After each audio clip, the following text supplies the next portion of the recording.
परमेश्वर यीशु, हम आज के वचन को तेरे हाथ में देते हैं प्रभु। ये वचन दोधारी तलवार के समान आए प्रभु, जो लोगों के हृदय में ही नहीं जाए पर उनके जीवन को भी बदले प्रभु। परमेश्वर, मैं मांगती हूँ प्रभु, वचन में प्रकटीकरण आने दे प्रभु। तेरे प्रकटीकरण से हमारे जीवन को परमेश्वर तू चला, हमारे जीवन को बदल और हमारे जीवन में नए काम कर प्रभु। परमेश्वर, अगर हम मांगते हैं प्रभु कि हमारे इस जो भी इस वचन को सुनने वाला है प्रभु, शैतान इस वचन को चुरा ना पाए, हमारे जीवन में 100 गुना फल इस वचन के द्वारा हम लाएं। यीशु के नाम से हम प्रार्थना करते हैं, आमेन आमेन आमेन। हालेलुया, आमेन। रेडी है आप लोग सब वचन के लिए? आज जो वचन है वही हमारा हम क्रोध के ऊपर हम सीखने वाले हैं। क्रोध का हम तीसरा भाग कवर करने वाले हैं। आज 4 पॉइंट हम सीखने वाले हैं, ठीक है? ओके, जो पहला पॉइंट है, ओके, वो है, रेडी है सब लोग? मैं चलूं? ओके। क्रोध सिर्फ दूसरों को दुख नहीं देता है, वो आपको भी दुख देता है। समझ में आ रहा है? Anger doesn't just hurt others but it hurts you as well. क्रोध सिर्फ दूसरों को दुख नहीं देता है, वो आपको भी दुख देता है।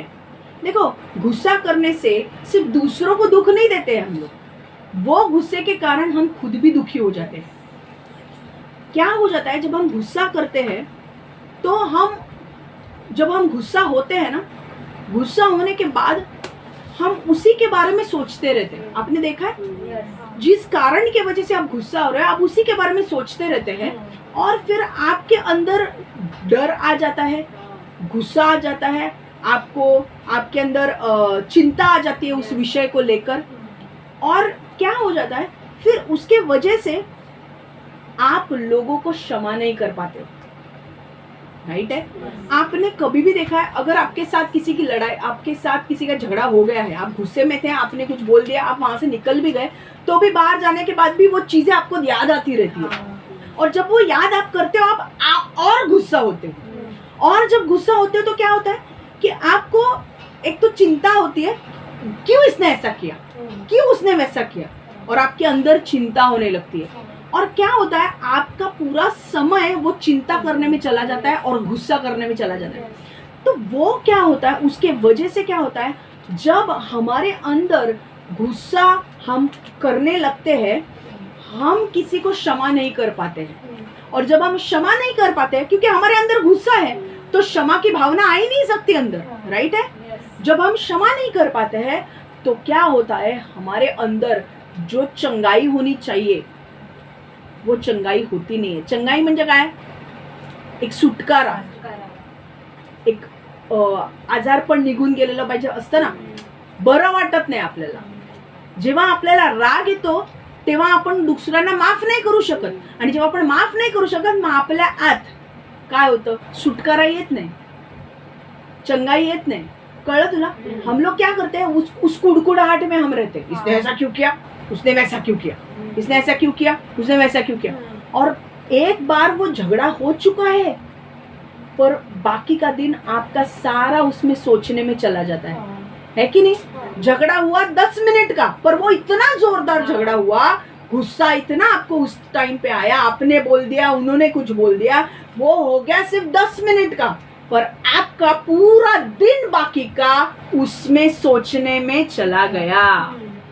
अब क्या हो रहा है, आपके अंदर चंगाई नहीं है, मतलब आपके हृदय को चोट पहुंची है, आपका हृदय दुख रहा है, दर्द हो रहा है उसे, है कि नहीं? क्योंकि गुस्सा सिर्फ दूसरों को दर्द नहीं देता है, आपके बोले हुए शब्द उनको चोट पहुंचा रहे हैं, उनके बोले हुए शब्द आपको चोट पहुंचा रहे हैं। अब वो क्या रहा है, दर्द यहाँ पे हो रहा है और समझ में नहीं आ रहा है कैसे बाहर आना है कि नहीं? अब पूरा दिन भर कहीं ऑफिस में गए तो भी हम लोग वही सोच रहे हैं, बच्चों का कुछ काम कर रहे हैं तो भी हम सोच रहे हैं, हांडी धो रहे हैं हम, तभी बर्तन धो रहे हैं तभी हम वही सोच रहे हैं, कपड़े धो रहे हैं, ढोका मारते मारते गुस्सा आ रहे, और मार ढोका, ढोके और मार, क्योंकि वो गुस्सा किसी और के ऊपर है, कपड़ों के ऊपर और गुस्सा निकल रहा है।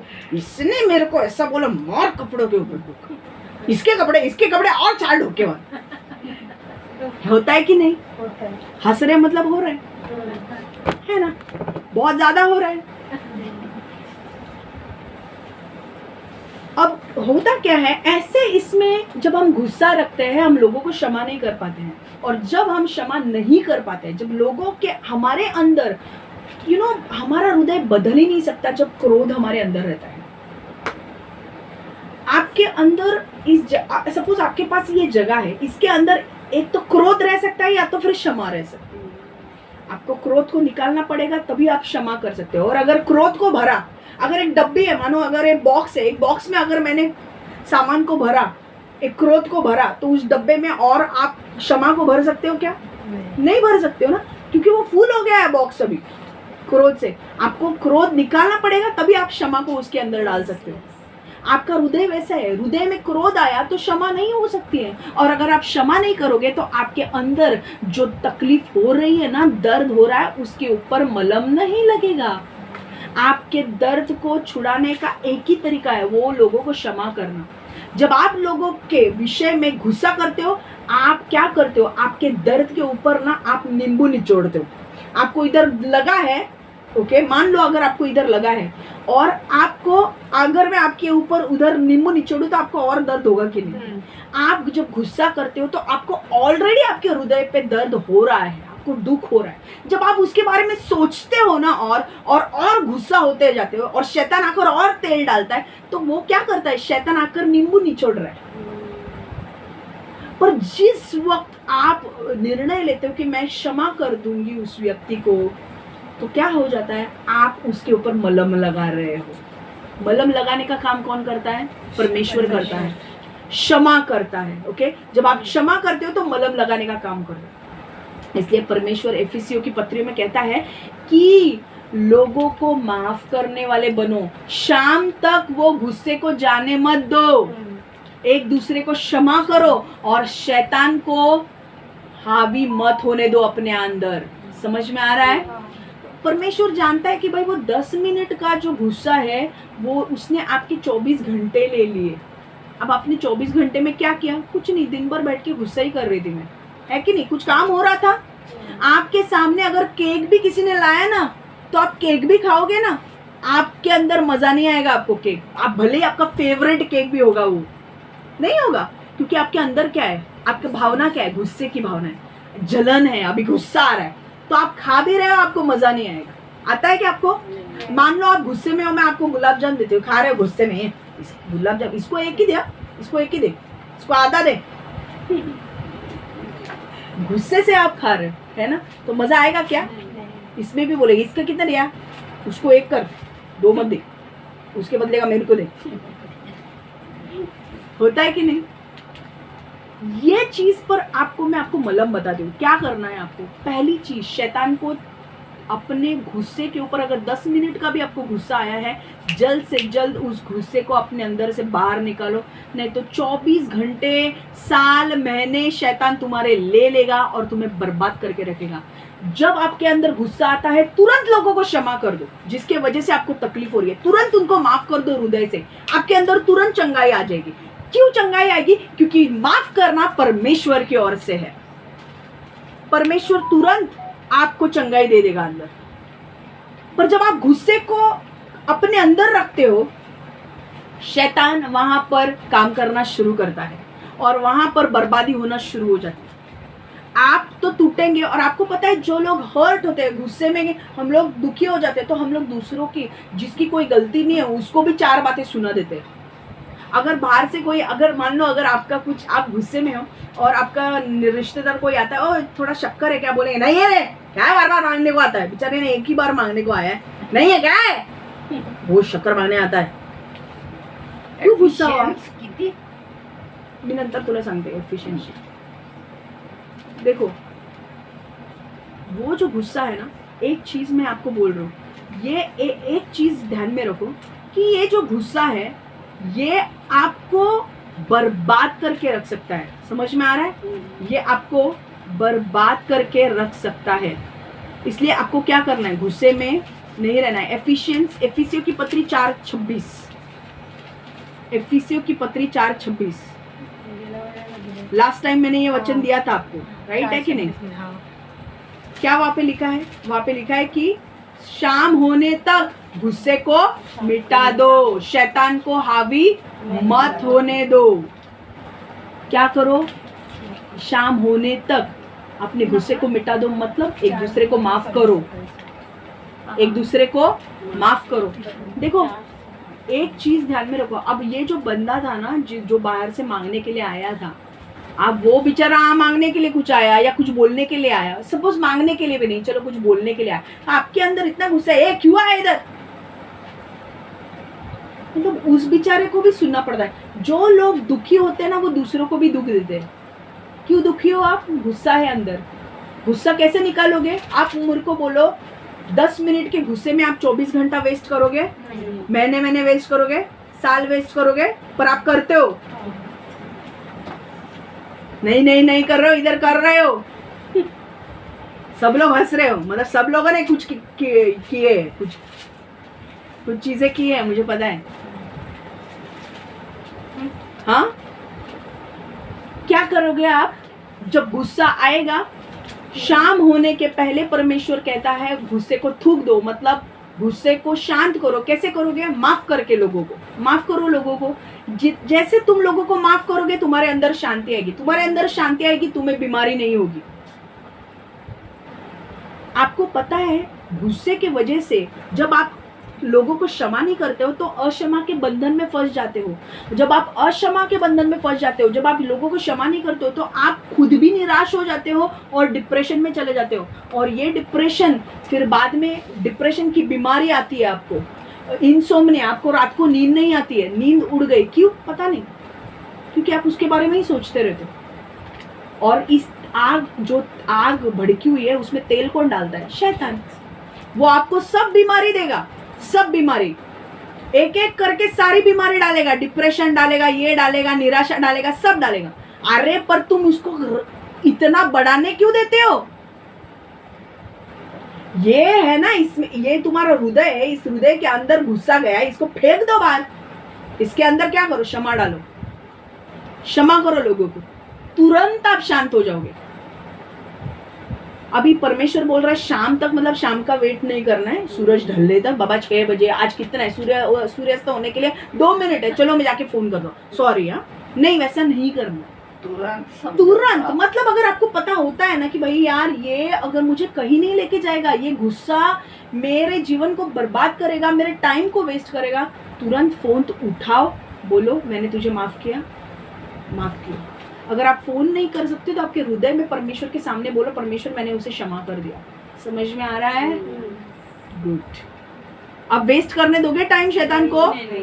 बिल्कुल नहीं, क्योंकि आपको पता है आप जब जल्दी से जल्दी जब आप गुस्सा मिटा देते हो ना, आप शैतान को एक जोरदार तमाचा लगाते हो। कितने लोगों को मारना है तमाचा शैतान को? तो गुस्सा मिटाने के लिए तुरंत से तुरंत क्या करो? क्षमा करो, क्योंकि उससे इरिटेट होता है जब वो देखता है ना कि यार मेरी चाल सफल नहीं हुई, मैंने इसको गुस्सा तो दिलाया पर इसने फटाफट क्षमा मांग ली, और मैंने जो प्लान किया था इसको 2 महीने तक गुस्से में रखने के लिए, ये तो उसने आधे घंटे में काम तमाम कर दिया मेरा, मतलब मेरा टाइम वेस्ट हो गया। शैतान बोलेगा मैंने इतना ओवर टाइम किया, मुझे कुछ भी पैसा पगार कुछ मिला नहीं मुझे काम का। ओवर टाइम वाले लोग समझ रहे हैं ना, 75 रुपये, 80 रुपये, 100 रुपये ओव्हर टाइमचे 1 तासाचे। शैतान बोलतो एवढा ओव्हर टाइम केला मला काय नाही मिळालं का? कारण 2 मिनिटात आम्ही येशूचं ऐकलं। येशू बोलतो, येशूने बोला वचन में जल्द से जल्द माफ करो, हमने यीशु का सुन के हमारे लिए चंगाई खरीद ली। आमेन। हम शांत हो गए तो क्या है, अगर हमारा दिमाग शांत है, हम शांत हो गए तो हम जग को जीत सकते हैं, कि नहीं? हम बहुत सारी चीजें कर सकते हैं। हालेलुया। तो पॉइंट समझा आपको?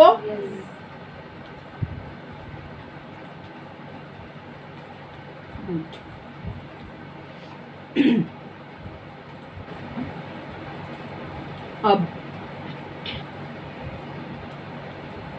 ओके, एक उदाहरण मुझे देना था, चलो 2 मिनट में मैं दे देती हूँ। उत्पत्ति की किताब 4 अध्याय 2 से 5वां वचन। जेनेसिस। हाँ ओके, उत्पत्ति की किताब 4 अध्याय 2 से 5वां वचन हम बाद में पढ़ेंगे, मैं पहला आपको स्टोरी बता देती हूँ। स्टोरी ये थी कि कैन और आबेल की स्टोरी थी।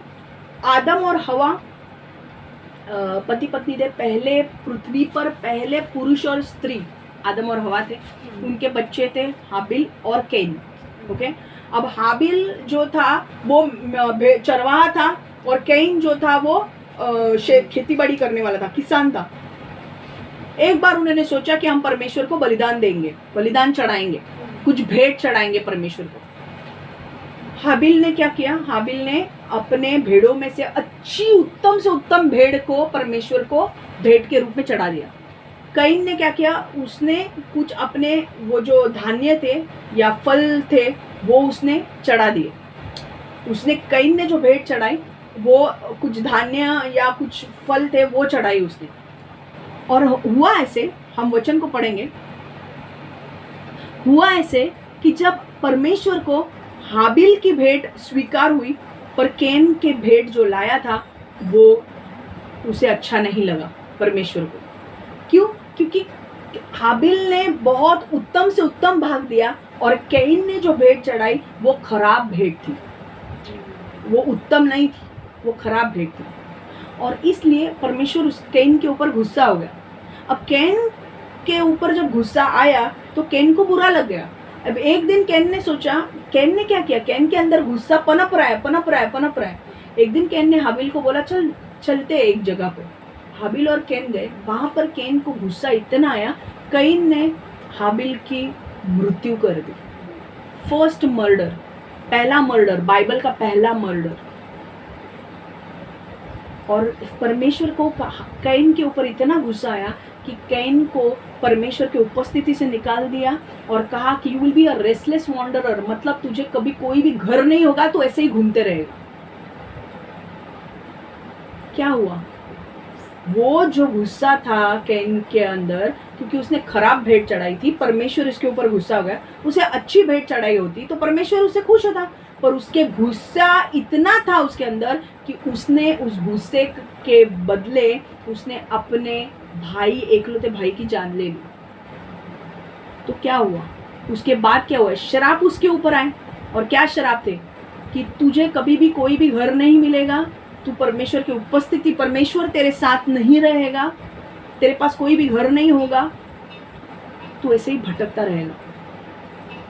हो गया ना बर्बाद वो भी। तुम्हारा गुस्सा दूसरों को तो दुख पहुंचाता है पर खुद को भी बर्बाद करता है। समझ में आ रहा है? अभी हम वचन को देखेंगे फटाफट। उत्पत्ति 4:2-5। इसके बाद हवा ने दूसरे बच्चों को जन्म दिया। यह बच्चे कैन का भाई हाबिल था। हाबिल गडरिया बना, कैन किसान बना। फसल के समय कैन एक भेंट यहोवा के पास लाया। जो अन्न कैन ने अपनी जमीन से उपजाया था उसमें से थोड़ा अन्न वो लाया। कैन ने क्या लाया था? अन्न लाया था, क्योंकि धान्य का था ना उसका, वो धान्य लाया था। पर उसका धान्य कैसा था? खराब था। परंतु हाबिल अपने जानवरों के झुंड में से कुछ जानवर लाया। हाबिल अपनी सबसे अच्छी भेड़ के सबसे अच्छे हिस्सा लाया। समझ में आ रहा है? सबसे अच्छा हिस्सा। यहोवा ने हाबिल तथा उसकी भेंट को स्वीकार किया। किसकी भेंट को स्वीकार किया? हाबिल के। परंतु यहोवा ने कैन तथा उसके द्वारा लाई भेंट को स्वीकार नहीं किया। इस कारण कैन क्रोधित हो गया, वो बहुत व्याकुल और निराश हो गया। कैन ने अपने भाई हाबिल से कहा, आओ हम मैदान में चले। इसलिए कैन और हाबिल मैदान में गए। तब कैन ने अपने भाई पर हमला किया और उसे मार डाला। समझ में आ रहा है? पहला मर्डर। गुस्से ने क्या किया? मर्डर। अभी देखो वही श्राप उसके ऊपर कैसे आते हैं। देखो 12वां वचन। बीते समय, उत्पत्ति 4:12वां वचन। बीते समय मतलब जेनेसिस 4:12। हमने जेनेसिस कहाँ से पढ़ा पता है? जेनेसिस 4:2-12 हम पढ़ रहे हैं। बीते समय तुमने फसल लगाई और वे अच्छी उगी, लेकिन अब तुम फसल बोगे और जमीन तुम्हारी फसल अच्छी होने में मदद नहीं करेगी। तुम्हें पृथ्वी पर घर नहीं मिलेगा, तुम जगह जगह भटकोगे। समझ में आ रहा है? परमेश्वर ने अपनी उपस्थिति को कैन से दूर कर दिया।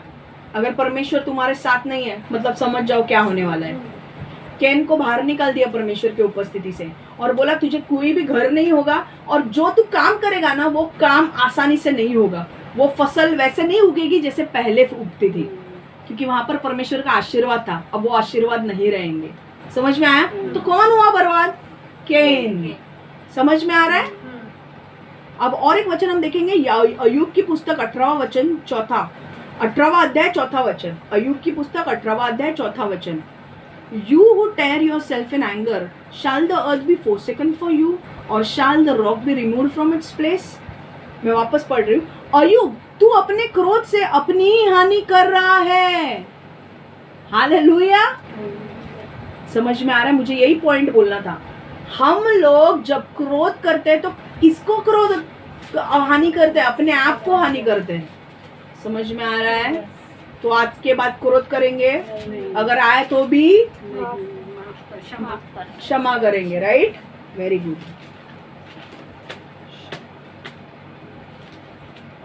दूसरा पॉइंट, धार्मिकता और क्रोध साथ साथ नहीं चलते। देखो, धार्मिकता और क्रोध साथ साथ नहीं चलते, वो दोनों दोस्त नहीं है। जहां पर धार्मिकता है वहां पर क्रोध नहीं हो सकता, क्योंकि वो दुश्मन है। दोनों दुश्मन कभी साथ में चलते क्या? धार्मिकता और क्रोध कभी साथ में नहीं चल सकते। देखो, धार्मिकता का अर्थ क्या है? व्यवहार जो नैतिक रूप से उचित या सही है। मैं वापस कह रही हूँ, धार्मिकता का अर्थ क्या है? Behaviour. Righteousness means behaviour that is morally justifiable और राइट। ओके, उसके पहले वापस मैं पॉइंट पे जा रही हूँ। धार्मिकता, कुछ लोग लिख रहे हैं, लिखो, धार्मिकता और क्रोध साथ साथ नहीं चलते। Righteousness and anger don't go together. Okay, धार्मिकता का अर्थ क्या है? Behaviour that is morally justifiable और राइट। व्यवहार जो नैतिक रूप से उचित या सही है। व्यवहार जो नैतिक रूप से उचित या सही है उसे बोलते हैं धार्मिकता। समझ में आ रहा है? देखो, अगर फॉर एग्जाम्पल मान लो, मैं आपको एक एग्जाम्पल देती हूँ। अगर एक व्यक्ति है, सपोज उसका नाम है अमित। अमित जाता है रमेश के पास। अमित जाता है रमेश के पास, उसके दोस्त के पास, कुछ काम की वजह से। और रमेश के घर में रमेश नहीं है, उसकी सिर्फ बेटी है। वो बेटी दरवाज़ा खुलती है और बोलती है कि मेरे पापा घर पे नहीं है, मम्मी भी घर पे नहीं है। अब अमित क्या करता है? अमित जब देखता है कि भाई उसकी बेटी अकेली है, तो बोलता है कि मैं घर पे अंदर नहीं आऊँगा, मैं यहीं से निकल रहा हूँ। आपके पापा को सिर्फ मेरा एक मैसेज दे देना कि मुझे फ़ोन करे। तो ये उसका व्यवहार कैसा है? अच्छा है या बुरा है? अच्छा है। अगर वो लड़की अकेली है और वो समझ के अगर अमित अंदर जाता और वो लड़की के साथ कुछ करता, तो उसका नैतिक बिहेवियर बुरा होता है अच्छा? बुरा। हाँ, तो समझ में आ रहा है धार्मिक व्यवहार क्या है? धार्मिकता मतलब व्यवहार जो नैतिक रूप से उचित या सही है। समझ में आ रहा है? जो हम करते हैं नैतिक रूप से वो उचित होना चाहिए, धार्मिक होना चाहिए। समझ में आ रहा है? सही काम करना, इन शॉर्ट सही काम करना। उसने क्या सही काम किया? राइट, वो घर के अंदर नहीं गया। बराबर है। अब एक चीज हमें देखनी है कि धार्मिकता और क्रोध एक साथ नहीं चल सकते। अगर आप एक धार्मिक जीवन जी रहे हो और अगर आप बोलते हो कि नहीं मैं बहुत धार्मिक हूँ और मैं धार्मिक जीवन जी रहा हूँ और मैंने अपना जीवन परमेश्वर के लिए समर्पित किया है, और इसका मतलब अगर आप वचन पर चल रहे हो, आप बोल रहे हो कि नहीं मैं एक धार्मिक जीवन जी रहा हूँ और मैं परमेश्वर से समर्पित जीवन जी रहा हूँ, तो इसका मतलब ये है कि आप वचन पर चल रहे हैं और पवित्र आत्मा की बात मानकर आप जीवन जी रहे हैं। इसका मतलब आप शारीरिक आत्मा से चल रहे हो, शरीर से नहीं। राइट है? पर अगर आपके अंदर गुस्सा है तो क्या आप धार्मिक जीवन जी रहे हो? क्योंकि बाइबल कहता है, बाइबल कहने से पहले मैं आपको एक बोल रही हूँ कि अगर आप बोल रहे हो कि मैं समर्पित जीवन जी रहा हूँ, मैं परमेश्वर के अधीन चल रहा हूँ, परमेश्वर के वचन पर चल रहा हूँ, पवित्र आत्मा का सुनकर चल रहा हूँ, तो आपके हृदय में गुस्से के लिए कोई भी जगह नहीं होनी चाहिए। समझ में आ रहा है? अगर आप बोल रहे हो मैं परमेश्वर के वचन पर चल रहा हूँ और आपके अंदर गुस्सा है, तो आप धार्मिक जीवन नहीं जी रहे हो। समझ में आ रहा है? समझ में आ रहा है? याकूब की किताब 1:20 देखो क्या बोलता है, क्योंकि मनुष्य के क्रोध से परमेश्वर की धार्मिकता नहीं उपजती। समझ में आ रहा है? मैं आपको उत्तर इसका मतलब बताती हूँ। क्योंकि मनुष्य के क्रोध से परमेश्वर की धार्मिकता नहीं उपजती। मराठी में देखो, कारण माणसाच्या रागामुळे देव ज्या नीतिमत्वाची अपेक्षा करतो ते निर्माण होत नाही। कळलं? इंग्लिश में for the wrath of man does not produce the righteousness of God. समझ में आ रहा है? For the wrath of man does not produce the righteousness of God. देखो, परमेश्वर हमसे धार्मिक जीवन जीने की अपेक्षा रखता है. मतलब परमेश्वर क्या बोलता है? हाँ, मैंने तुम्हारे सारे पाप क्षमा कर दिए हैं, पर मैं चाहता हूँ कि तुम पवित्र जीवन जिए, और मैंने तुम्हें कुछ रूल्स दिए हैं. रूल्स क्या दिए हैं? बाइबल के अनुसार तुम्हें जीना है. तुम्हारा व्यवहार कैसे होना चाहिए? सही होना चाहिए. ओके. परमेश्वर हमसे धार्मिक जीवन जीने की अपेक्षा रखता है, और उसके धार्मिक जीवन की अपेक्षा मतलब क्या? बाइबल के अनुसार हम जिए. परमेश्वर ने हमें क्षमा कर दिया, हमारे सारे पाप क्षमा हो चुके हैं, पर अब परमेश्वर ये नहीं बोल रहा कि भाई तुम्हारे पाप क्षमा हो गए मतलब तुम कैसे भी जियो. नहीं, परमेश्वर अभी क्या कहता है? तुम्हें धार्मिक जीवन जीना है, मतलब बाइबल के अनुसार जीवन जीना है. समझ में आ रहा है? और जब हम गुस्सा करते हैं तो परमेश्वर के नजर में धार्मिक जीवन नहीं जी रहे हैं. समझ में आ रहा है? इसका मतलब क्या है कि एक याकूब की किताब क्या बोलते हैं? क्योंकि मनुष्य के क्रोध से परमेश्वर की धार्मिकता नहीं उपजती. मतलब जब हम क्रोध करते हैं, जब हम गुस्सा करते हैं, तो परमेश्वर के नजर में हम सही नहीं जी रहे हैं, हम धार्मिक जीवन नहीं जी रहे हैं. क्योंकि परमेश्वर कहता है एक धार्मिक व्यक्ति गुस्सा करने वाला नहीं हो सकता, वो माफ करने वाला है. समझ में आ रहा है? मैं ये नहीं बोल रही हूँ कि आपको कभी गुस्सा नहीं आएगा, गुस्सा आएगा, पर मैंने शुरुआत में क्या कहा? गुस्सा, ये इमोशन, भावना परमेश्वर ने हमको दी है, और ये जो भावना है, ये गुस्से की भावना, वो तब खराब हो जाती है जब हम गुस्से में आके पाप करते हैं. पर अगर आपने गुस्से में अगर पाप नहीं किया तो आप गलत नहीं कर रहे हो. समझ में आ रहा है? समझ में आ रहा है? पर जब आप गुस्सा करते हो तो परमेश्वर के नजर में आप धार्मिक जीवन नहीं जी रहे हो. समझ में आ रहा है? कारण माणसाच्या रागामुळे देव ज्या नीतिमत्वाची अपेक्षा करतो, मतलब जैसे आचरण हमारा होना चाहिए, जैसे हमारा जीवन परमेश्वर अपेक्षा करता है कि हमारे जीवन में हमने ऐसा चलना चाहिए, वैसे हम नहीं चल रहे हैं. समझ में आ रहा है? देखो, अगर आपको परमेश्वर के साथ अच्छा रिश्ता बनाना है तो आपको आपके हृदय से गुस्सा या क्रोध को निकालना जरूरी है. समझ में आ रहा है? सी देखो, अगर आप बोल रहे हो कि मेरे को ना परमेश्वर के साथ अच्छा रिश्ता बनाना है, अच्छा रिश्ता बनाना है, हाँ, अगर आप रोज उठ के प्रार्थना करते हो, सब करते हो, और बाद में जाकर गुस्सा रखते हो, जलन रखते हो, ईर्ष्या रखते हो, लोगों के प्रति कड़वाहट रखते हो आपके हृदय में, तो क्या आपका रिश्ता परमेश्वर के साथ अच्छा बनेगा? बनेगा? अगर मान लो, अगर आप एक माँ बाप हो, मान लो अगर आप एक माँ हो, आपके 2 बच्चे हैं, एक बच्चा बहुत दूसरे बच्चे को मारता है, हाँ, और वो बच्चा आता है आपसे मांगना, मम्मी मेरे को ये लेके दो ना, गिफ्ट लेके दो ना, और आप उसको दोगे गिफ्ट लेकर? क्यों? क्योंकि आपको पता है वो बच्चा मेरे दूसरे बच्चे को मार रहा है. आपको अच्छा लगेगा? वो बच्चे के अंदर इसके प्रति जलन है, कड़वाहट है, आपको अच्छा लगेगा? वो आप क्या बोलोगे? पहले उसको सॉरी बोलो, पहले अच्छे बनो दोनों, फिर मेरे पास आओ, फिर मैं तुमको जो चाहिए वो दूंगी. है तो होता है कि नहीं? एक बच्चा अगर उसको मार रहा है तो आप उसको दोगे क्या सब कुछ? नहीं ना. क्यों नहीं दोगे? क्योंकि आपको पता है वो जैसा बिहेव कर रहा है, जैसे उसका ये आचरण है, वो सही नहीं है. बराबर है कि नहीं?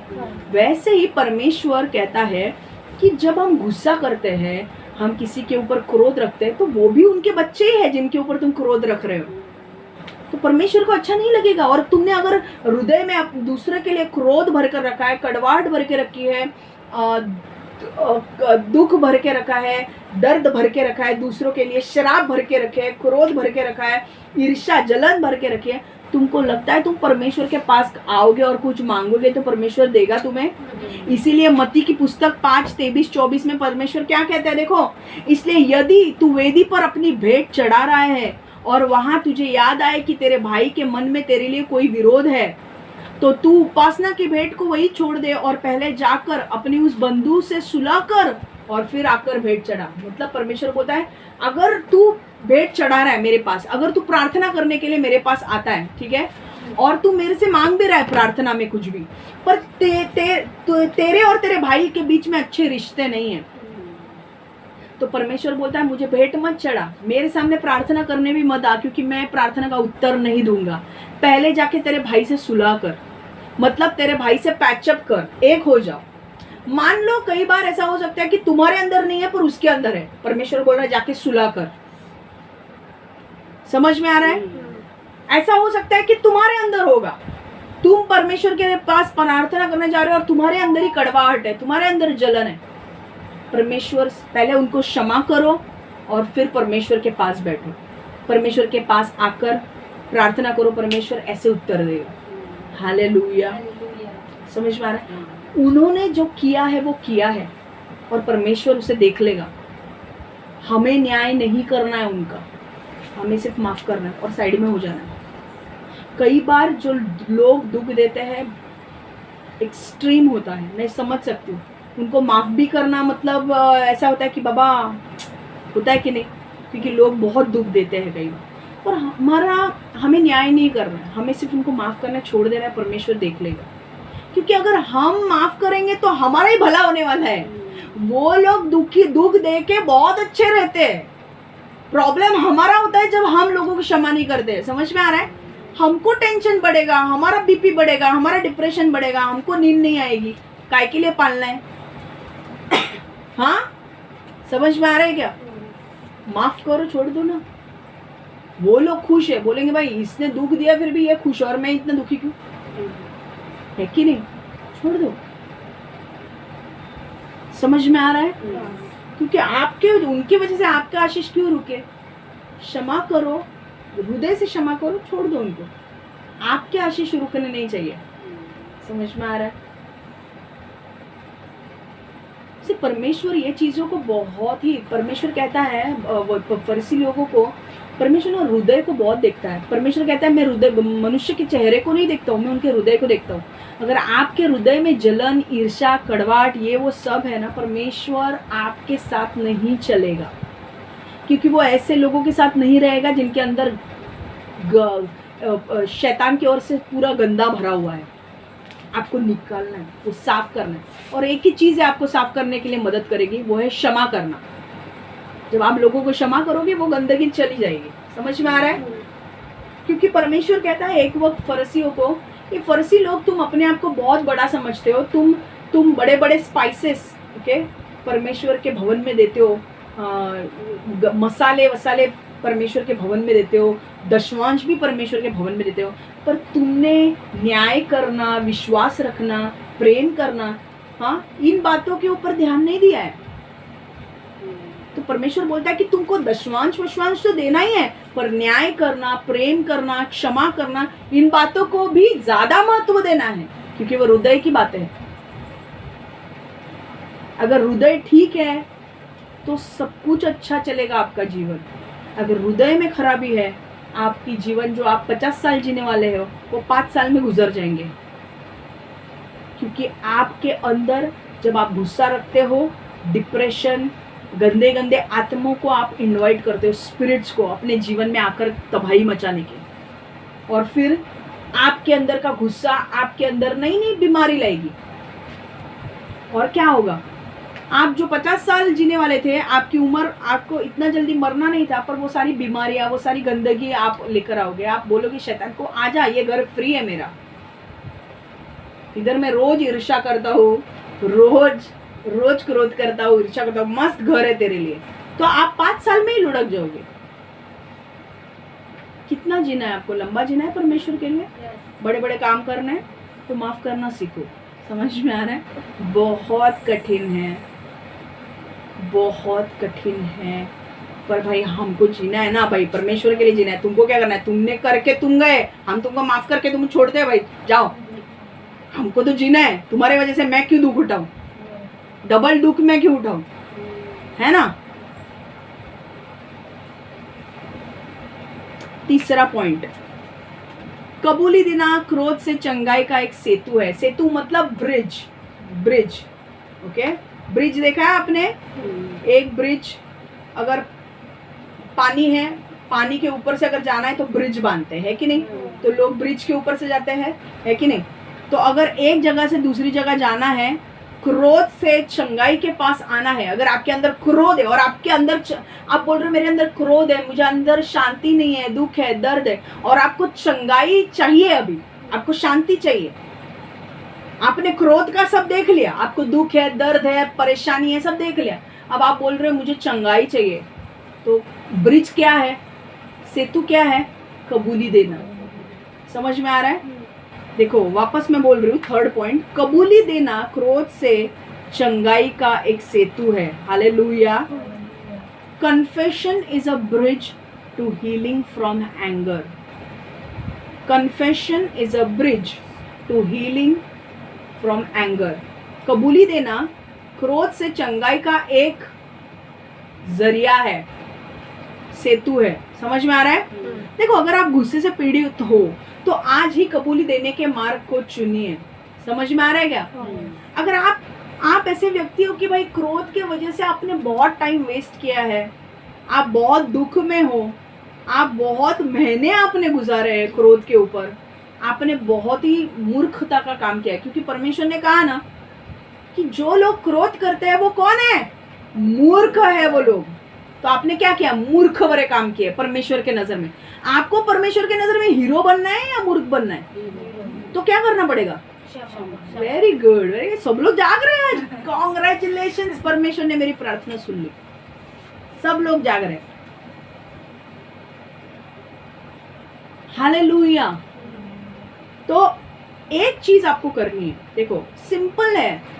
परमेश्वर क्या करता है, परमेश्वर चाहता है कि भाई, परमेश्वर भी जानता है कि जब लोग गुस्से में रहते हैं उनको चोट पहुंचती है हृदय में, और वो हृदय के ऊपर जब चोट पहुंचती है तो बीमारी, सारे गंदे चीजों के लिए दरवाजे खुल जाते हैं।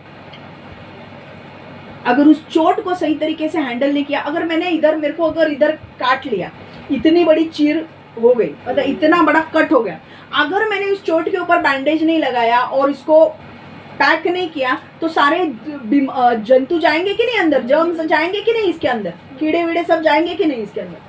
वैसे ही जब हृदय के ऊपर चोट लगती है तो परमेश्वर जानता है कि अगर उस चोट को जल्द से जल्द क्षमा करके चंगाई नहीं लाई तो वहां पर बहुत कीड़े मकोड़े घुस जाएंगे हृदय में, कौन, अंधकार की शक्तियां, और फिर तुम्हें बर्बाद कर देंगे वो। समझ में आ रहा है।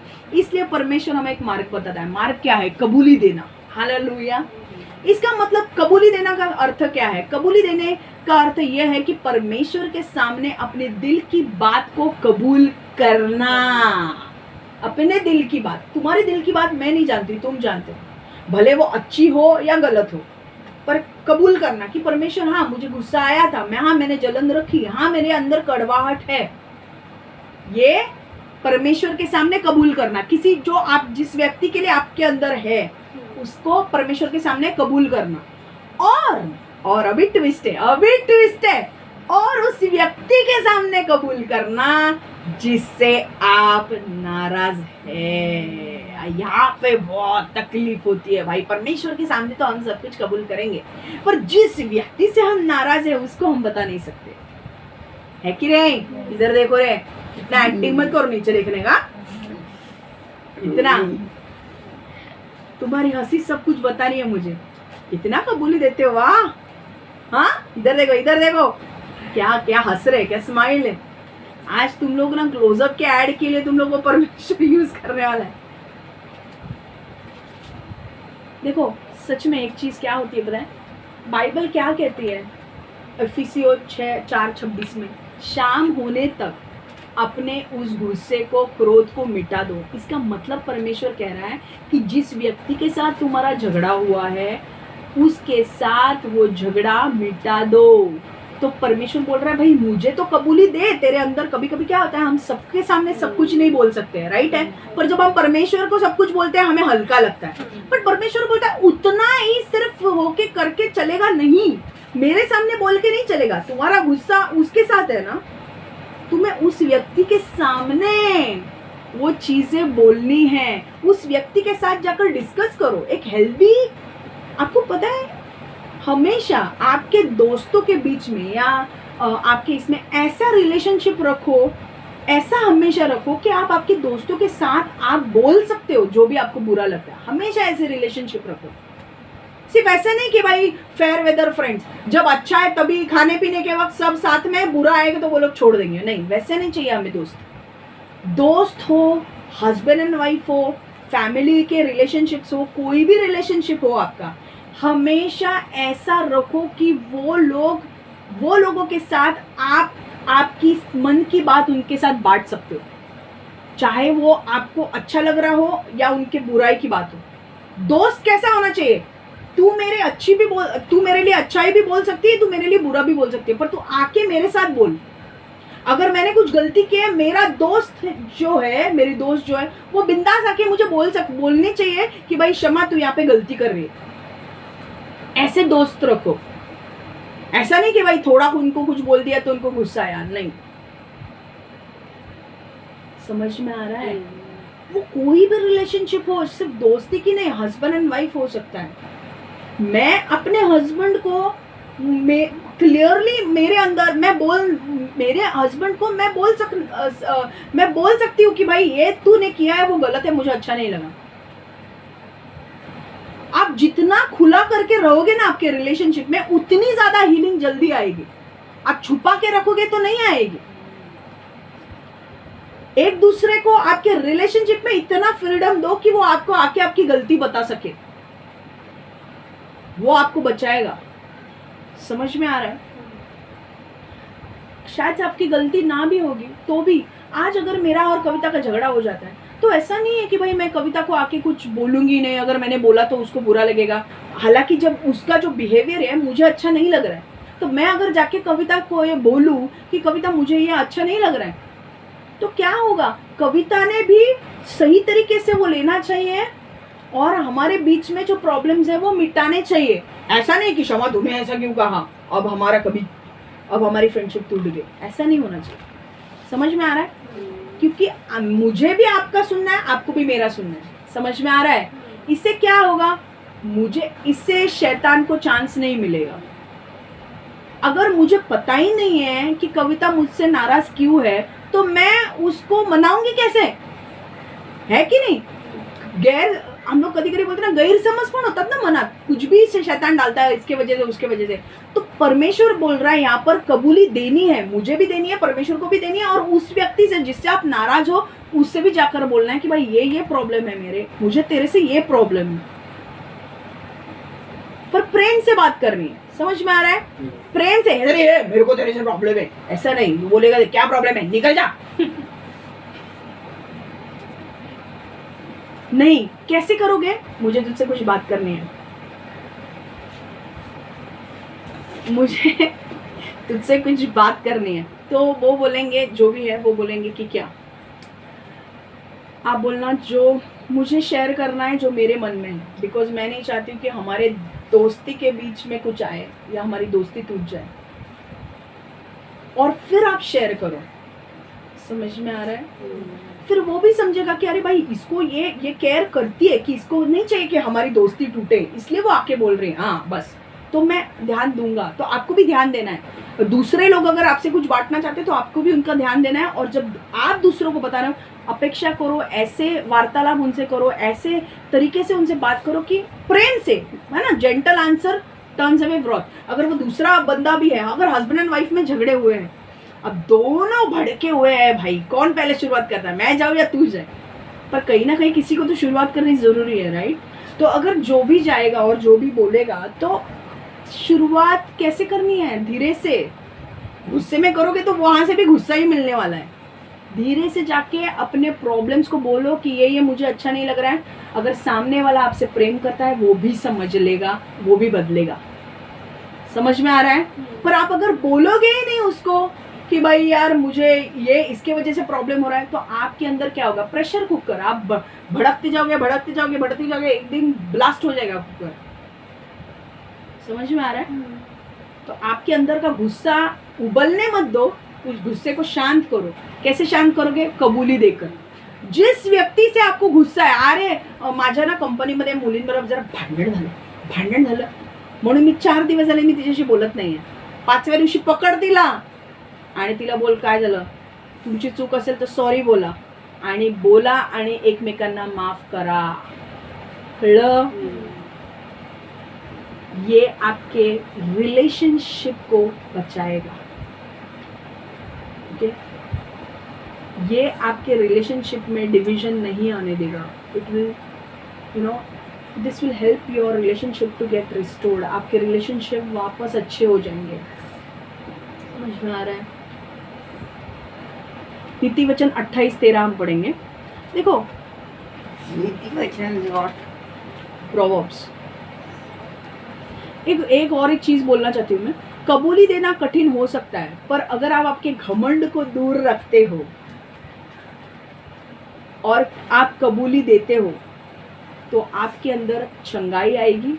आपको भी शांत हो जाएगी. जब आप एक दूसरे से बात करोगे आपके अंदर भी वो चंगाई आएगी और दोनों चंगे हो जाएंगे. समझ में आ रहा है? दोनों का गुस्सा थूक देंगे. पर कबूली देने के पहले भी आपके अंदर घमंड डालेगा वो शैतान. तू क्यों बोल रहा है, तूने क्या किया है. पर बाजू में रख दो वो चीज. नम्र बनो. जाकर जिससे प्रॉब्लम है उनसे बात करो. क्या होगा? मैटर सॉल्व हो जाएंगे. समझ आ रहा है? Proverbs 28:13. He who covers his sins will not prosper, but whoever confesses and forsakes them will have mercy. नीति वचन 28-13वां अध्याय. जो नीच पापों पर पर्दा डालता है वो तो कभी नहीं फूलता फलता है, किंतु जो नीच दोषों को स्वीकार करता है और त्यागता है वो दया पाता है. हालेलुया. मराठी में क्या आहे देखो. माणसाने जर त्याची पाप लपवायचा प्रयत्न केला तर तो कधीही यशस्वी होणार नाही, पण जर त्याने त्याच्या पापांची कबुली दिली आणि लोकांना सांगितले की त्याचे चुकले तर देव आणि इतर लोक त्याला दया दाखवतील. समझ में आ रहा है? अगर आपने कभी भी पाप किया है, आपसे गलती भी हो गई है, सीधा सॉरी बोलो. सॉरी बोलने से आप छोटे नहीं हो जाते. सॉरी बोलो. और अगर आप एक माँ हो, अगर आप पेरेंट्स हो, आपका बच्चा अगर गलती करता है ना तो उसको डांटो. उसके गलती को छुपाओ मत. अगर मेरे बच्चे होंगे, बाइबल कहता है अब तुम्हारे उनके गलतियों को छुपाओ मत. देखो क्या बोला है, जो नीच पापों पर पर्दा डालता है वो कभी फलता फूलता नहीं है. मतलब अगर मेरे बच्चों ने कुछ पाप किया और मेरे बच्चों को मैंने डांटा नहीं, मैंने क्या किया, मेरे पति से उनको डांट पड़ेगी इसलिए मैंने इनके पापों को छुपाया, तो क्या होगा, वो कभी सुधरेगा नहीं. वो कभी, क्या बाइबल बोल रहा है, वो जो नीच पापों पर पर्दा डालता है वो तो कभी नहीं फूलता फलता है. वो कभी भी आगे नहीं बढ़ सकता. क्यों? क्योंकि उसको करेक्शन मिला ही नहीं है. उसको सुधरना कैसे, उसको बोला ही नहीं है किसी ने सुधरने के लिए. वो सुधरेगा ही नहीं, वही पाप करते जाएगा. और वो जब वो व्यक्ति पाप करते जाता है उसका प्रोग्रेस नहीं होता है. वो कभी फलेगा फूलेगा नहीं. पर किंतु जो नीच दोषों को स्वीकार करता है, अगर मेरे बच्चों ने पाप किया है, मैं उसको पहले तो 2 फटाफट लगाऊंगी. अगर छोटे हैं तो, अगर मेरे आंख से काम हो रहा है तो ठीक है, अगर नहीं तो मैं हाथ लगाऊंगी उनको, क्योंकि मैं नहीं चाहती हूँ कि मेरे बच्चे वो पाप वापस करें. मैं जब मेरे बच्चों को डांटूंगी तो मेरे बच्चों को बताऊंगी कि भाई ये तूने काम किया है वो गलत है. मैं उनको डांटूंगी और वक्त पकड़ने पर 2 चाटा भी मारूंगी मैं. और मैं उनको बोलूंगी कि ये जो तूने किया है वो गलत है. और वो अगर स्वीकार करते हैं कि हाँ मम्मी मैंने गलत किया है, और अगर वो त्यागते हैं, मतलब वो छोड़ देते हैं कि नहीं मैं आगे से नहीं करूंगी, तो क्या होगा, उनको दया मिलेगी. कौन दया देगा? मम्मी पापा भी दया देंगे, परमेश्वर भी दया दिखाएगा. देखो मराठी में क्या लिखा है, नीति सूत्र 28-13. माणसाने जर त्याची पापे लपवायचा प्रयत्न केला तर तो कधीही यशस्वी होणार नाही. अपना पाप छुपा है ना, कभी आगे नहीं बढ़ोगे. अपने पाप को जितना स्वीकार करोगे, पाप से जितना अपने आप को दूर करोगे, उतना आपकी भलाई ज्यादा होगी. एक तो पहली स्टेप क्या है, अगर आप पाप कर रहे हो तो स्वीकार करना कि हाँ मैंने पाप किया. परमेश्वर के सामने बोलना कि हाँ मैंने पाप किया, हाँ मैंने गुस्सा किया. और दूसरी चीज, उस गुस्से को थूक देना है. उस पाप को निकाल देना है अपने जीवन से. अब वो अगर हम बड़े हैं तो खुद कर सकते हैं, पर अगर बच्चे हैं तो हमारे मम्मी डैडी की जिम्मेदारी बनती है कि हम अपने बच्चे को बताएं क्या सही है और क्या गलत है. अगर हम उनके पापों के ऊपर पर्दा डालते हैं, अगर हम उनके साथ स्ट्रिक्ट नहीं रहते हैं, तो एक चीज लिख के लो, वो कभी भी सफल नहीं होंगे, आपके बच्चे कभी भी सफल नहीं होंगे. समझ में आ रहा है? माणसाने जर त्याची पापे लपवायचा प्रयत्न केला तर तो कधीही यशस्वी होणार नाही. पण जर त्याने त्याची पापांची कबुली दिली, हाँ, अगर उसने ग्रहण किया, उसने बोला नहीं नहीं मैं आगे से कभी नहीं करूंगी, मैं कभी नहीं करूंगा, कबुली दिली आणि त्याने लोकांना सांगितले की त्याची चुकले, तर देव आणि इतर लोक त्याला दाखवतील. मतलब अगर आपने वो पाप किया है, उसकी कबूली आप परमेश्वर को देते हो, और अगर आप दूसरे को भी बोलते हो कि हाँ मैंने जो किया वो गलत किया, मुझे माफ करो, तो उसको परमेश्वर भी क्षमा करेगा, दया उसको परमेश्वर से भी मिलेगी और लोग भी उसको दया देंगे. समझ में आ रहा है? 1 यूहन्ना 1:9 क्या कहता है? देखो, if we confess our sins, he is just and faithful to forgive us our sins and to cleanse us from all unrighteousness. 1 Yohan 1:9. जर आम्ही आमची पापे कबूल करतो तर आमच्या पापांपासून आम्हाला क्षमा करण्यास देव विश्वासू व न्यायी आहे आणि आमच्या सर्व अनितीपासून तो आम्हाला शुद्ध करतो. 1 यूहन्ना 1:9. यदि हम अपने पापों को स्वीकार कर लेते हैं तो हमारे पापों को क्षमा करने के लिए परमेश्वर विश्वसनीय और न्यायपूर्ण है और समुचित है तथा वह सभी पापों से हमें शुद्ध करता है. हालेलुया. एक चीज जो आप कबूली देते हो ना, जब आप कबूल करते हो ना परमेश्वर के सामने और दूसरे लोगों के, आप क्या करते हो? पाप का जो है ना, पाप का जो प्रभाव है ना, आप काटते हो उसको आपके जीवन से. मैंने कहा था आपको फल के ऊपर से, मैंने सिखाया था, एक एप्पल है जो सड़ गया है, अगर उसने 5 एप्पल के पास रखोगे तो सभी एप्पल सड़ जाएंगे, बराबर है ना, क्योंकि वो सड़ा हुआ एप्पल सबके ऊपर प्रभाव डाल रहा है. पर हम क्या कर रहे हैं, वो अगर एप्पल को थोड़ा सा काला हुआ है तो हम क्या उसको करते हैं? काटते हैं, है कि नहीं, और बाकी का अच्छा पार्ट हम खा लेते हैं. वैसे ही जब हम पाप करते हैं, जब हम कबूली देते हैं पाप करने के बाद, अगर मैंने कुछ पाप किया और मैंने परमेश्वर को कबूली दी और मैंने सामने वालों को भी कबूली दी, मैंने अगर चोरी किया है, सपोज मैंने परमेश्वर से भी एक्सेप्ट किया, मैं एक उदाहरण दे रही हूँ, मैं परमेश्वर से भी एक कबूली देती हूँ और सामने वाले को भी बोलती हूँ कि हाँ मुझे माफ करो मैंने चोरी की, तो मैं क्या कर रही हूँ? वो पाप का जो प्रभाव है मैं उसको काट रही हूँ मेरे ऊपर से. आगे मैं कबूली देने के बाद वो काम नहीं करूंगी. समझ में आ रहा है? हालेलुया. ओके, तीसरा पॉइंट समझ में आ गया. चौथा पॉइंट, आप गुस्से को जब सही तरीके से इस्तेमाल करते हो तो वो एक अच्छा शस्त्र आपके लिए बन सकता है. Anger can be a good tool if used right. गुस्सा आपके लिए एक अच्छा शस्त्र बन सकता है जब आप उसे सही तरीके से इस्तेमाल करते हो. समझ में आ रहा है? देखो, मैंने बोला भावना, जो हमको गुस्से की भावना दी है वो कोई खराब नहीं है, भावना कोई खराब नहीं है, गुस्सा आना कोई खराब बात नहीं है, पर गुस्से में आकर हम क्या करते हैं वो खराब बात हो जाती है. अगर हम गुस्से में आकर सही काम कर रहे हैं तो वो खराब नहीं है, पर गुस्से में आकर हम गलत काम कर रहे हैं तो वो खराब है. अभी मान लो धर्मी गुस्सा क्या है? धर्मी गुस्सा मतलब उन बातों के ऊपर गुस्सा करना है जो परमेश्वर के वचन के विरुद्ध जाती है.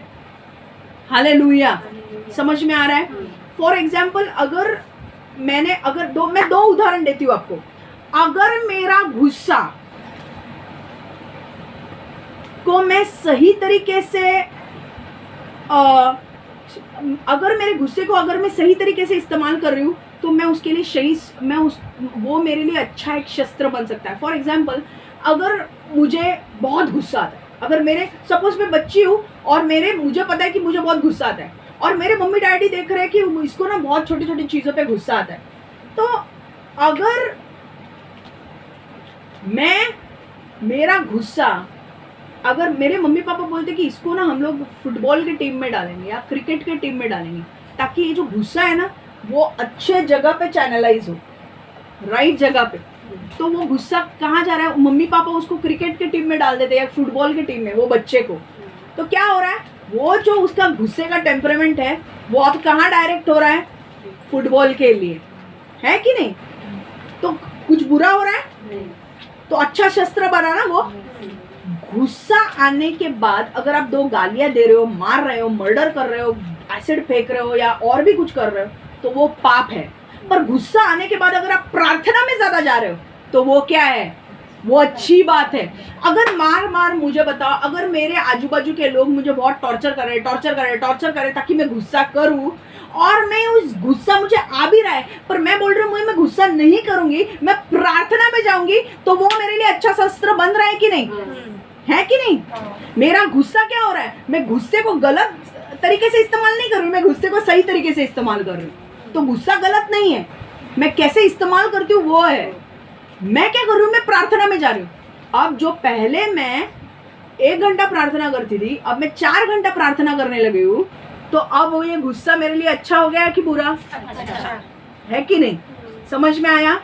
तो आपके गुस्से के ऊपर, जब आपको गुस्सा आता है तो आपको क्या करना है? क्षमा करना है। आपको गुस्सा आता है तो आपके अंदर नहीं रखना है, कबूली देना है परमेश्वर को भी और सामने वाले को भी। ओके?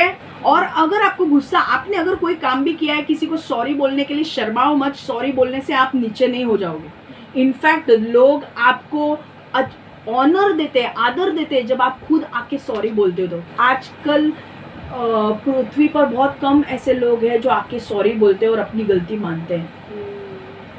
समझ में आ रहा है? समझ में आ रहा है? तो गुस्सा थूक कर बाकी क्या कर सकते हो, जितना जल्दी गुस्सा को मिटा सकते हो उतना हमें करना है। तो अब एक चीज हमें सीखनी है। देखो, आप बोलते हो, बहुत सारे लोगों को लगता है पर अरे यीशु ने तो गुस्से में आकर क्या किया? यीशु ने भी गुस्सा किया ना। हाँ, यीशु ने गुस्सा किया, पर वो धर्मी, मैंने कहा था ना धर्मी गुस्सा के बारे में आपको सिखाना है। धर्मी गुस्सा क्या है? धर्मी गुस्सा वो है जो जब हमें गुस्सा आता है, परमेश्वर के वचन के खिलाफ अगर कुछ काम हो रहे हैं और उसके ऊपर अगर हमें गुस्सा आ रहा है तो उसे बोलता है धर्मी गुस्सा करना। और यीशु ने जब धर्मी गुस्सा किया तो वो सही था। क्यों? क्योंकि देखो, यूहन्ना 2:13 से 18 हम पढ़ेंगे। ठीक है, मैं वचन में पढ़ने से आपको जाने में पहले मैं एक स्टोरी बताना चाहती हूँ कि यीशु ने जो गुस्सा किया था वो गलत नहीं था, ये धर्मी गुस्सा था। नहीं तो आप बोलोगे अरे यीशु ने कैसे गुस्सा किया? नहीं, मैंने इसलिए बोला ना, धर्मी गुस्सा और मनुष्य के गुस्से में अंतर है। अब यीशु ने जो गुस्सा किया था वो क्या हो गया था? देखो, हम वचन देखेंगे। यूहन्ना 2:13 से 18, जॉन 2:13-18। यहूदियों का फसह का पर्व नजदीक था, इसलिए यीशु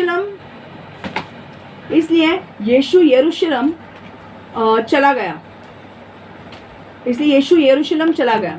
वो मंदिर में यीशु ने देखा कि लोग मवेशियों, भेड़ों और कबूतरों की बिक्री कर रहे हैं और सिक्के बदलने वाले सौदागर अपनी गड्डियों पर बैठे हैं। इसलिए उसने रस्सियों को एक कोड़ा बनाया और सभी मवेशियों को और भेड़ों समेत बाहर खदेड़ दिया। मुद्रा बदलने वालों के सिक्के उड़ेल दिए और उनकी चौकियां पलट दी। कबूतर बेचने वालों से उसने कहा, इन्हें यहाँ से बाहर ले जाओ, मेरे परमपिता के घर को बाजार मत बनाओ। इस पर उसे शिष्य को याद आया कि शास्त्र में लिखा है, तेरे घर के लिए मेरी धुन मुझे खा डालेगी। जवाब में यहूदी ने यीशु से कहा, तुम हमें कौन सा अद्भुत चिन्ह दिखा सकते हो जिससे तू कुछ कर रहा है? उसका तू अधिकारी है, यह साबित हो सके। यहाँ पे क्या हो रहा था? यहाँ पर एक ऐसा फसह का पर्व था। फसह का पर्व समझा? हमने लास्ट टाइम सीखा था। फसह का पर्व वो त्योहार जो यहूदी लोग मनाते हैं इजरायलियों के याद में कि इजरायलियों को परमेश्वर ने कैसे मिस्र देश से निकाला, है कि नहीं? अब फसह का पर्व चल रहा था और उससे क्या हुआ था? बाइबल में मैंने कहा था ना, फसह का पर्व जन्म जन्म तक मनाना है। अब ये कौन सी पीढ़ी थी? यीशु की पीढ़ी थी, तब ये फसह का पर्व मनाया जा रहा था। समझ में आ रहा है आपको? याद आ रहा है? हाँ। अब यहूदियों का फसह का पर्व नजदीक था, इसलिए यीशु यरूशलेम चला गया। देखो, फसह का पर्व में मैं वहां पर क्या था कि हर एक यहूदियों को ये मनाना जरूरी है। और वो कैसे मनाते थे? बलिदान देकर। अब वहां पर होता ऐसा था कि यहूदी लोग जो थे वो अलग अलग देश में थे, सिर्फ इजराइल में नहीं थे, अलग अलग देश में यहूदी लोग फैले हुए थे। और वहां से यहूदी लोग वो फसह का पर्व मनाने के लिए यरूशलेम में आते थे और बलिदान चढ़ाते थे। अब मान लो अगर मुझे फसह का पर्व मतलब बलिदान चढ़ाने के लिए आना है, तो कुछ लोग क्या बोलते थे, भाई वहां से मैं भेड़ बकरी कैसे लेकर आऊं, मेमना कैसे लेकर आऊं, मैं इतना मैं दूर से आ रही हूँ तो, है ना। और उस टाइम पे क्या प्लेन वैन नहीं थे, वो लोग को पानी के द्वारा आना पड़ता था, बोट से, ऐसे समझ में आ रहा है, चल के आते थे कुछ लोग, हाँ। तो वो बोलते थे कि मैं मेमना कैसे लाऊं। तो हम वहां पर क्या हो रहा था, मंदिर के बाहर जानवर बेचने वाले लोग बैठे थे, वहां पर कुछ लोग मनी एक्सचेंजर्स बैठे थे। मनी एक्सचेंजर्स मतलब जो बाहर से जो लोग आते थे, वहां पर यहाँ पर एक रूल था, दो चीजें थी। एक तो फसह का पर्व था, इसलिए लोग अलग अलग देशों से, जो यहूदी लोग हैं वो वहां पर आ रहे थे बलिदानों को चढ़ाने के लिए। अब उनके पास बलिदान वो नहीं लाते थे, मेमना नहीं लाते थे, वो उन्होंने कहा कि यहाँ पर अगर कोई मेमने बेच रहा है तो हम मेमना लेकर वहां पे बलिदान देंगे। दूसरा एक था कि 20 साल के उम्र के बच्चों के 20 साल की उम्र के बच्चे और उसके ऊपर के लोगों को मंदिर का कर भरना पड़ता था, मतलब टैक्स भरना पड़ता था।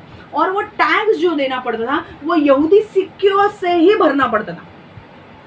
मतलब फॉर एग्जाम्पल इंडिया में अगर मुझे टैक्स देना है तो इंडिया के 1 रुपया 2 रुपए ही चलेगा। तुम अमेरिका से आते हो तो अमेरिका के डॉलर नहीं चलेंगे, तुमको आके वो डॉलर एक्सचेंज करने पड़ेंगे, इंडिया के पैसे लेने पड़ेंगे और फिर तुमको मंदिर में डालने पड़ेंगे। समझ में आ रहा है। अब यहाँ पर हो क्या रहा था, इसलिए समझ में आ रहा है, मैं स्टोरी आपको बता रही हूँ ताकि आप नेक्स्ट टाइम पढ़ोगे तो आपको समझेगा। इंटरेस्ट है। ये लोग सब लोग आ रहे थे। अब वहां पर यीशु आया, यीशु ने देखा कि ये जानवर बेचने वाले लोग बैठे हैं और ये पैसे एक्सचेंज करने वाले लोग बैठे हैं।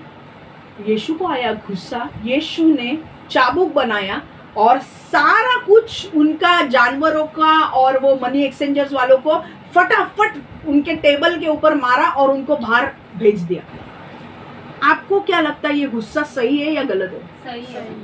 क्यों पता है क्यों? क्योंकि ये लोग जो जानवर बेच रहे थे वो जानवर था 2 रुपए का, ये लोग 20 रुपए को बेच रहे थे और उनका प्रॉफिट कर रहे थे। और यीशु को ये अच्छा नहीं लग रहा था कि भाई मेरे यहाँ पे जो दूर दूर से लोग आ रहे हैं वो इस रूप से आ रहे हैं कि हमको बलिदान चढ़ाना है परमेश्वर को, और तुम यहाँ पर बैठ के अपना प्रॉफिट बना रहे हो। जो 2 रुपए की चीज है तुम 20 रुपए को बेच रहे हो। ये परमेश्वर को पसंद नहीं था। धंधा मत करो मेरे मंदिर में। इसलिए परमेश्वर ने क्या बोला, मेरे पिता के घर को बाजार मत बनाओ। समझ में आ रहा है?